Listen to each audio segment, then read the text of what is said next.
అలర చంచలమైన ఆత్మనందుండ నీ అలవాటు చేసే నీ ఉయ్యాల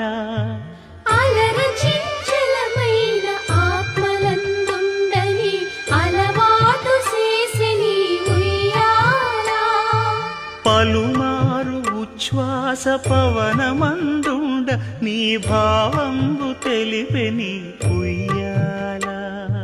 పలుమారు ఉచ్ఛ్వాస పవనమందుండని నీ భావంబు తెలిపే నీ